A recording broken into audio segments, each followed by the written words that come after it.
Millions of Americans do not have health care insurance, including close to 50,000 here in Connecticut. Many Democrats are pushing for a single-payer system of health insurance to provide coverage for all Americans. But many people believe a single-payer system would adversely affect an insurance industry that employs tens of thousands of people here in Connecticut. As a senator representing us, how would you move forward on reducing health care costs and providing for the uninsured without damaging Connecticut's insurance industry? Well, before we can solve the problems of health care, we have to understand the nature of those problems. You know, the free market is the best mechanism that we know to bring costs down. And we've all experienced that in our daily lives. We see it in cellular telephones, flat-screen TVs, laptop computers. Every year they get more complicated, more intricate, yet every year the price comes down. Why isn't that working in healthcare? The reason is government. Government refuses to allow free market forces to operate in healthcare. Some of those reasons were pointed out by my opponents. But what we need to do is we need government to remove all the roadblocks, the regulations, the mandates, the subsidies that are distorting the free market and that are preventing it from delivering the benefits of affordable health care to all Americans. Specifically, with insurance, one of the ways that the government can reintroduce market forces into the insurance industry is to stop incentivizing individuals to purchase their health insurance through their employers. It wasn't always that way. And of course, we don't get our fire insurance, our homeowners insurance, our automobile insurance through our employers. And first of all, employers don't give insurance to their workers. Workers earn insurance, and they accept insurance in lieu of the higher wages that they otherwise would have earned. I would like to fix the tax code so that individuals get the same tax breaks when they buy insurance directly as opposed to buying it through their employer. That's going to solve the portability problem. For most people, it's going to solve the pre-existing problem, and it's going to put the consumer back in charge so market forces can come to bear to control runaway insurance and health care costs. All right, Mr. Schiff, thanks very much. All right, the next question, this is from an emailer, Don Tenerowitz of Ellington. This is a three-part question. Have you read the Senate version of the health care bill in its entirety? How would you vote on it? And what specific changes would you make to the bill, or if I might add, to health care reform legislation at all? No, I didn't read the bill, but I don't have to read the bill to know that I oppose it. I mean, I oppose it on principle. I oppose the concept that we need more government involvement in healthcare. I think government involvement in healthcare is one of the reasons that it's so expensive right now. So we need to reverse that. You know, government is already involved in healthcare. Look at what happened with Medicare. You know, Medicare actually costs more than 10 times, adjusted for inflation, what they originally estimated the cost would be. And now the unfunded liabilities are in excess of $30 trillion. After such a fiscal disaster, we can't afford to turn over more of our health care to the government. Sure, I mentioned earlier that the free market is working to bring down costs in consumer electronics. And a lot of people think, well, that doesn't work with health care. But it does. It's actually working right now with eye LASIK surgery. The procedures are constantly getting better, and they're constantly getting less expensive.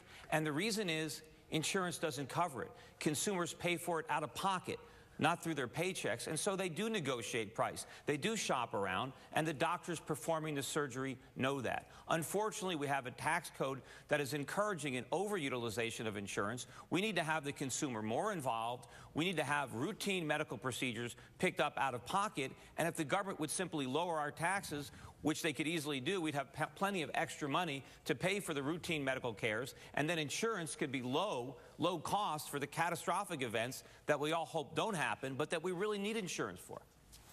All right, thanks very much. As it happens now, we have time for an extra question. So I'm going to ask one that was on the minds of many of our emailers, our viewers and readers who emailed their suggestions to us, and I'm going to put it under the umbrella of health care, but you could really put it in any of these categories. There's been a lot of talk about partisan politics and gridlock in Washington lately. If elected, what would you do to overcome those things and work with Democrats and independents to move forward on the economy and health care and other issues? You know, a lot of people say that we need bipartisanship so we can overcome the gridlock. Well, I don't want to overcome gridlock if that's the only thing standing between us and more government. You know, I want to change what's happening in Washington, and I don't want to go to Washington to compromise my positions or my principles. I want to try to persuade and educate the other members of Congress to adopt my principles, and those are the principles of smaller government, cutting spending, cutting taxes, repealing regulations, and I'm not going to compromise. If someone says, well, just raise taxes a little bit, no, we can't afford higher taxes. The country is broke, and the people can't send more money to Washington. We have to stop Washington from taking our money, and you can't do that if you're going to compromise. We've been compromising for years, and look at the mess that we're in. Well, I think, part of this problem is you have career politicians that seem to be playing a game of one-upmanship. I mean, it seems like a lot of the stimulus bills and the jobs bills that are being proposed by the Democrats would have been supported by the Republicans had they been proposed by George Bush. I think all of these plans are misguided. I think politicians are making their votes based on polls. I think that is the problem. I think politicians are there to get elected. They say whatever they need to say to get elected, but then they do the exact opposite to stay in office. And I think we really need to change. If you want to end gridlock in a positive way, if you want to have real free market reforms, all we're doing now is repeating all the failed mistakes of the past. People say, should we have a second stimulus? It's not a second stimulus. It's a third stimulus. The first one was under George Bush. It's the same failed policy of going deep into debt to spend money. We have to change that. We have to change Washington. And the best way to do that is to send new people to Washington. You each have 2 minutes for your closing statements. Mr. Schiff. Sure. First of all, I'd like to thank my hosts, the moderator, members of the audience, and people watching at home. I think our nation is at a critical point in its history. And I think I bring a unique understanding of the issues that unfortunately is missing in Washington today. In the first place, I'm an economist who actually got it right. I forecast the financial crisis of 2008 in advance. I mean, nobody sounded the alarm louder than I did. I wrote a book predicting the crisis.